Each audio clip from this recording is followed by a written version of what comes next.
you know, I'm sure there's a lot of people around the country that got emotional, but people that know him from the club and, you know, he's one of our own in the North End City, you know I got a little bit emotional watching it. So, and as I said, I haven't cried in about 20 years. So, well, Troy Parrott has been the talk of the nation this week, with Dublin Airport putting up social media posts renaming the airport after him. His footballing journey began a couple of years ago back here.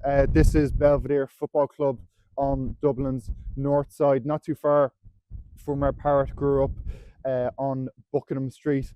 And his career started here really when he was a young child, coming up through the age ranks. He was tipped for big things from early on. The coaches here knew they had a special talent on their hands. 2016 Kennedy Cup victory saw even more eyeballs track his progress, and of course he made his big move to Spurs at the age of just 15, went on to make his Spurs first team debut, but first team opportunities were limited and he had to go out on loan, and a couple of loans really didn't work out as he would have hoped. The likes of Millwall, MK Dons, Preston North End, he couldn't really find form, and of course injury issues caused him trouble as well. And in 2023 he went to the continent to Excelsior Rotterdam, where he really hit the ground running with an impressive season with the Dutch club. And the season before last, AZ Alkmaar came in with an offer and he opted to leave Spurs permanently to join the Dutch top flight club. And since then, it's been a remarkable season and a half so far. 32 goals in 61 appearances so far for the Dutch top flight club. There's a lot of people around the club here very proud of their Ireland international. Of course, not the only player graduate from Belvo to go on to be capped by the senior Irish team. The likes of Stephen Elliott, David Ford, Stephen Kelly and Wesley Houlihan, of course, and the list goes on. But there's only one name on everyone's lips around here this week, and that's Troy Parrott. And I've been talking to a couple of Belvedere coaches who know him well about his remarkable rise and his stunning week or two for Ireland. Yeah, well, I suppose like the rest of the country were over the moon, first of all, for the Ireland team. Qualifying, that was the most important thing. As Harry says, it doesn't really matter who scored them, but for one of your own to do what you've done over the last couple of games, it's absolutely fantastic. And we're all really proud of them. You know, the kids coming into training on Monday, you know, they couldn't believe it. They're bouncing off the wall. Really, yeah, they're bouncing off the wall. It's absolutely brilliant what he's had to do with the whole country, but especially within the club, the kids in the club. Fantastic, yeah. He was about 7 or 8 the first time we seen him playing, and he's just followed the journey all the way. Absolutely amazed. Oh, we're delighted, you know. And he's got a great ground in here in Belvedere. You know, the way he was taught coming through here. You got taught to play football in the right way, and I'm just glad it's all coming to fruition at the moment, you know. When did you know you had a really special talent on your hands? As I said, I was about 13, I think, on the Galway Cup, you know, when he pushed him to play against other professional sides.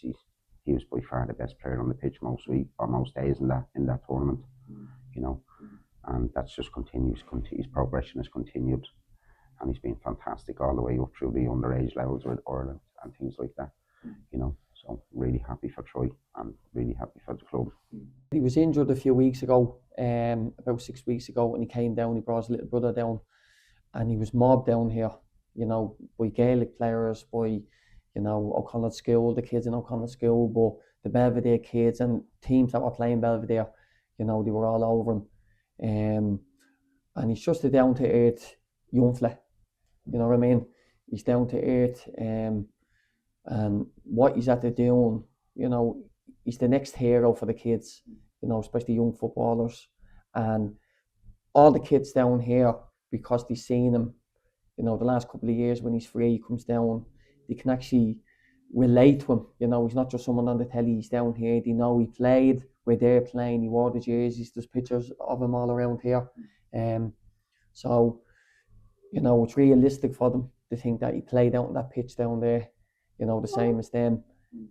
So yeah, no, it's brilliant for them.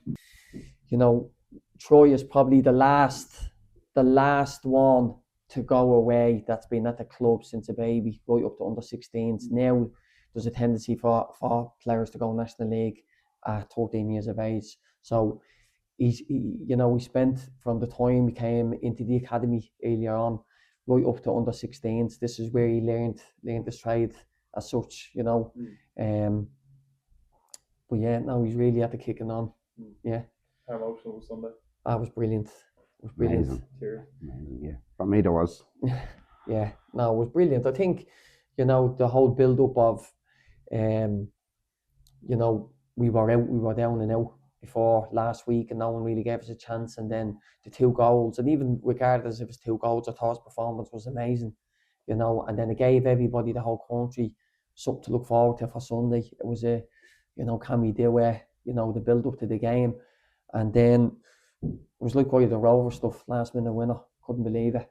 So there's a lot of people that, I'm sure there's a lot of people around the country that got emotional, but people that know him from the club and, he's one of our own and the North End City, I know I got a little bit emotional watching it. And as I said, I haven't cried in about 20 years. So, it was brilliant, really amazing, yeah.